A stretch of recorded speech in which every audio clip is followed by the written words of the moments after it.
This book sold suits, books, and even entire houses. It was the Sears and Roebuck catalog, and when it landed on black families' porches, it turned something that used to be a ritual of humiliation into something closer to dignity. So join us today for the untold story of how a simple catalog accidentally fought Jim Crow.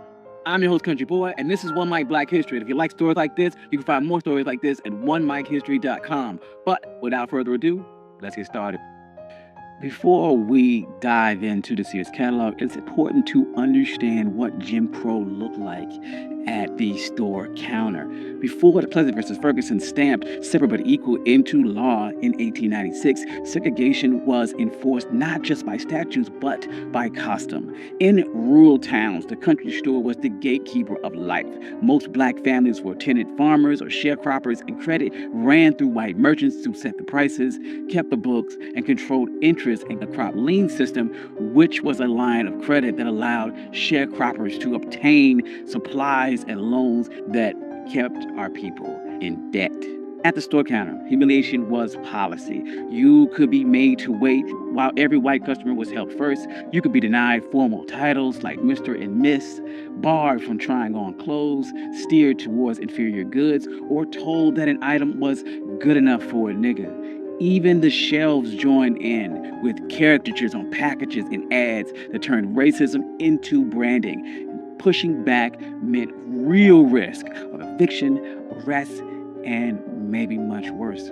This led black communities to answer with a strategy. They opened co-ops and credit unions, patronized black-owned stores. In the 1930s, they started Don't Buy Where You Can't Work campaigns. Long before lunch counter sit-ins, people were already attempting to fight Jim Crow at the cash register. And this is when something different arrived that didn't require a lunch counter at all. It simply required a mailing address.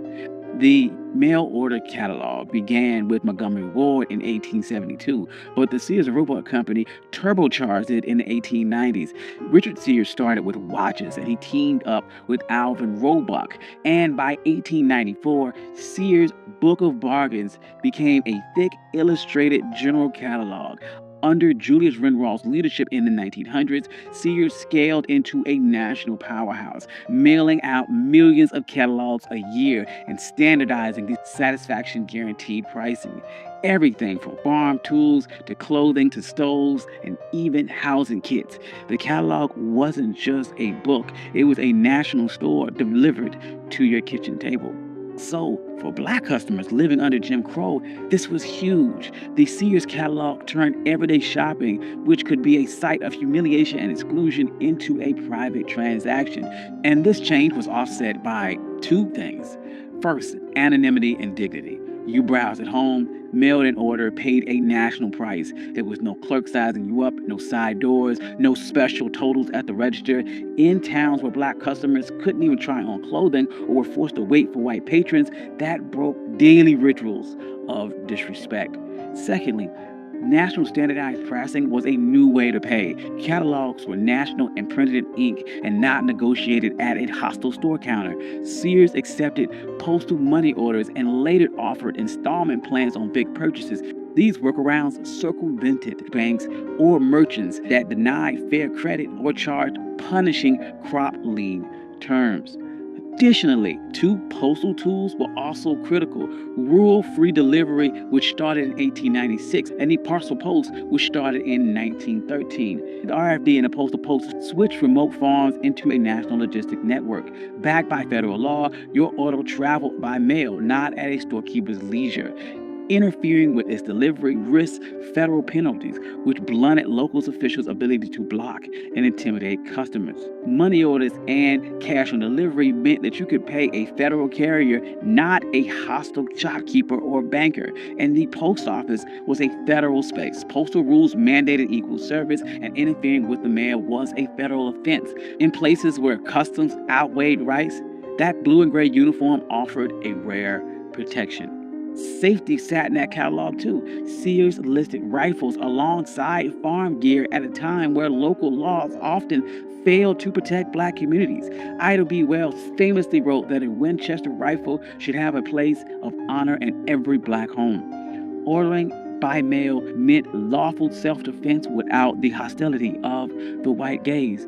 Additionally, while Montgomery Ward insisted on cash, Sears leaned into installment plans for big ticket items and won national price. That combination undercut the company's stores, where merchants controlled goods and credit, by buying a stove or a plow at a national price and paying for it over time to a firm hundreds of miles away. It loosened the grip that the gatekeepers had over your life. So by the time of the first wave of the Great Migration happened in the early 1920s, millions of black Southerners were already completely literate in the language of catalogs, sizes, model numbers, and prices that matched between Mississippi and Chicago.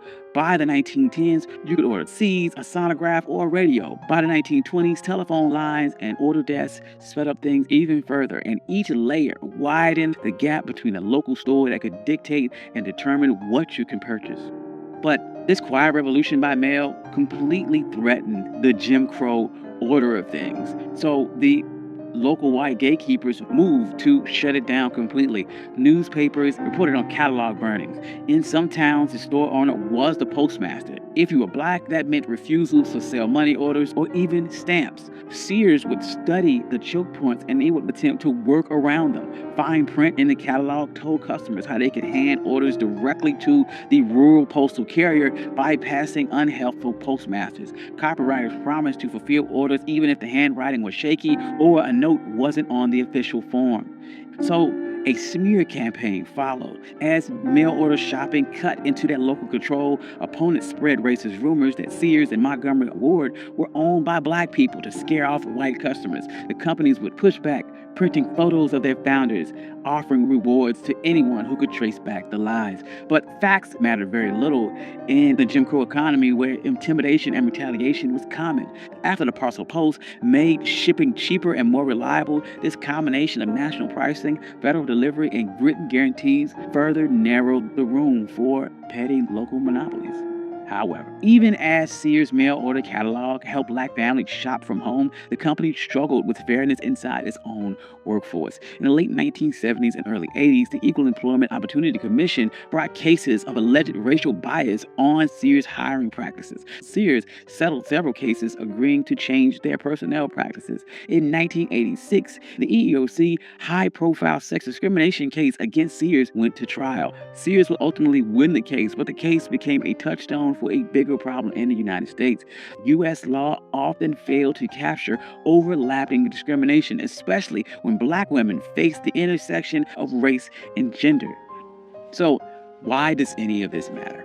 The Sears catalog matters because it changed the terms of everyday power. In Jim Crow stores, black customers paid a color tax to steer toward worse goods, denied returns, humiliated at the counter. The catalog flattened out that hierarchy. It published prices in print. It promised refunds in writing. It let people choose the quality for themselves.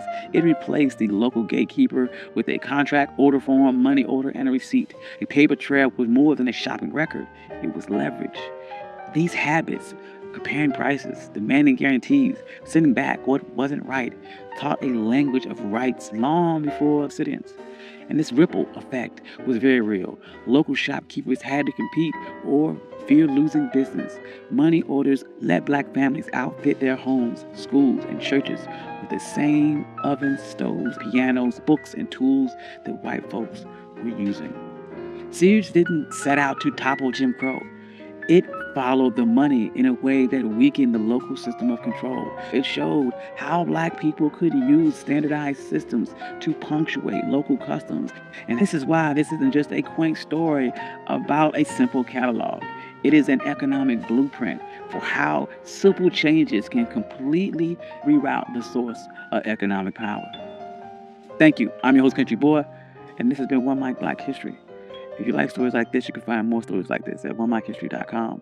Additionally, I also have a Substack where I publish notes every single day and publish stories every single week. I would like to thank all my day ones and my contributors. Without you, none of this could be possible. I love you all. Peace.